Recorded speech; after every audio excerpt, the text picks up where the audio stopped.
Wow.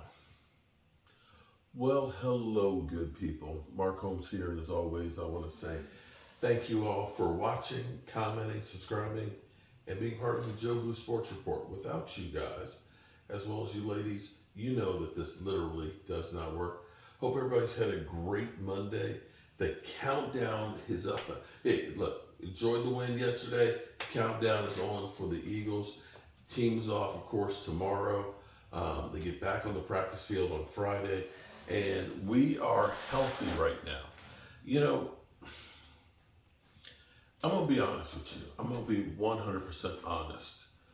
I had worried watching the team and watching Dak the first games of the season because looking at the offense after having the offense and seeing Dak Prescott do, I know there's people out there that are constantly always trashing Dak. You know, I actually haven't had a chance to really watch the shows today to see what they were saying about Jalen Hurts yesterday versus Dak Prescott. They basically had identical stats, with the exception being the interception that Dak had. Listening to Game Time, the pass would have. This is what he got from Brian Broaddus. The pass should have been a touchdown, but one of the tight ends thought it was going to him, ended up touching the ball, and ended up being that it ended up tipping it up, but it wasn't actually going to him. But be that as it may, even if you say we had the one turnover, 4 TD passes. You can look at Jalen Hurts, who ended up having 4 TD passes and a fumble. So they both had one turnover, even though we look at it and say maybe Dax was not his fault if you go by the all 22. But this game is huge. This is where it's going to be interesting. And I'm not sure how I feel about the team just yet. But I remember looking at the way Dak was playing with the receivers and things like that. And we constantly kept hearing that Mike McCarthy didn't trust Dak. And I don't think it was, in my mind, it wasn't a matter he didn't trust him from his work in the past. That maybe there was something not quite right about Dak Prescott physically. That maybe the broken thumb, the broken ankle, and the shots that he's taken, that he is not as good a shape physically as he was, and maybe he can't do the things the way he used to. That was my fear in looking at some of these games and saying, well, maybe that's the case. That, you know, we looked at Tony Romo, and we knew Tony Romo had gotten to the point where he was fragile. I remember that 2014 season when we opened up against the San Francisco 49ers, Tony Romo coming back from back surgery, he could not get the ball downfield. It ended up being 3 interceptions. And I was saying, is this now Dak's face because of the hits that he's taken and the injuries he's had? And I worried that we're not going to be able to see the Dak Prescott that we had, that has had multiple 400-yard games and things and multiple 4 TD passing games.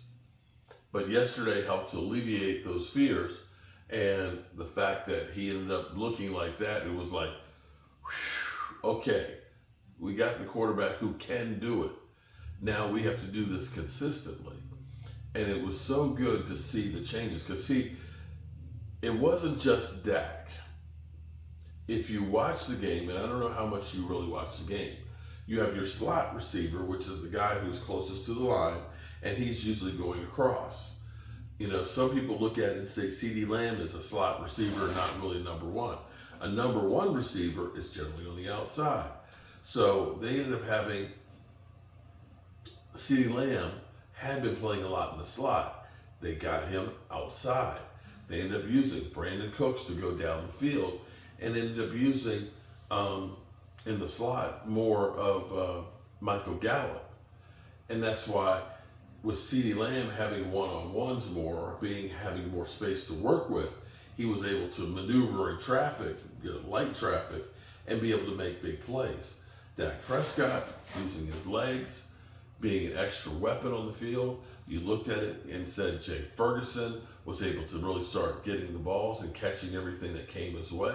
You looked at the ball being spread all over the field, along with Dak Prescott running. It ended up really working. And let's hope that this is going to be the way we're going to do the Texas burnt toast offense. The Rams have very good defensive front, and you can see them getting upfield on the Cowboys and getting to Dak 5 times in that game. And the Eagles have a great defensive front.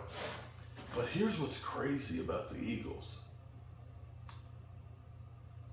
The Eagles, in touchdown passes, I want to say they've given up 16 on the season.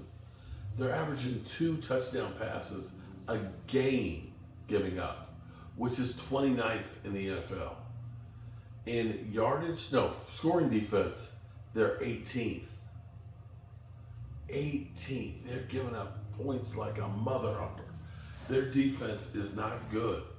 And now I don't know exactly what happened with Jaylen Carter, but I know he was supposed to be getting an MRI. It seems like Jordan Davis, who has had some really great plays, that he's kind of come back down to earth. And the Eagles don't seem to be the team that they were. Now, don't get it twisted. Don't get it twisted, because they're still a great team. They have won 7 games. But when I sit here and I think about the Eagles' defense giving up 2 touchdown passes a game, and some of the quarterbacks they face, now they've faced Matthew Stafford, they've faced Tua, but they also face Zach Wilson, Mac Jones, Kirk Cousins. They haven't played the real cream of the crop on a regular to have given up that many touchdowns. Oh, Sam Howell, they played twice. Forgot about that guy. To give up the amount of points that the Eagles defense has, 31 points, twice to Washington. Now, it's kind of crazy, because the Eagles will say, oh, well, you guys just pad your stats and stuff, beating garbage teams. Okay, I hear you talking, but we blew out the Rams when it was like 25 to 17 or 25-11 with you guys. Why didn't you blow them out? We blew out the Jets when you lost to them. You follow what I'm saying? You're killing us. You're saying we padded stats against bad teams that you struggled against, and so you're better because you struggled against them? I don't understand that logic. I don't understand that if we played the same teams, we blow them out, and you struggle against them or lose to them, we're a bad team, but you're not. Yeah, okay. So let the games begin on Hate Week. Yeah, let the games begin. I got to get up early in the morning. I got to drive. Yeah, drive up the road and get my brother to do some work on some HVAC units. So I'll be driving up there and driving right back down. So I got about 5 hours of driving to do first thing in the morning. And gonna get her done. And I am exhausted. I think that Lions, it's 26-14. It looks like the Lions are about to score again. That was one ugly ass game. I mean, ugly.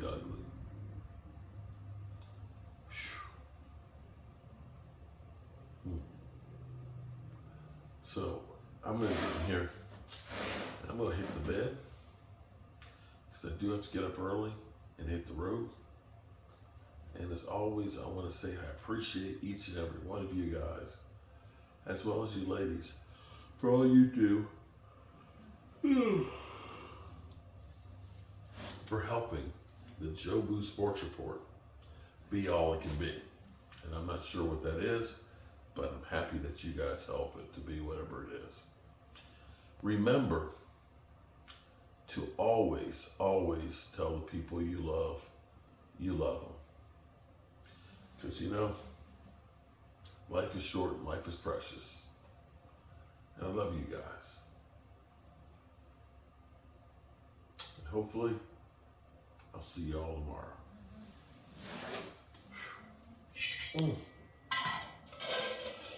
Got cold after being like 85 degrees. It's like 45 outside right now and dropping.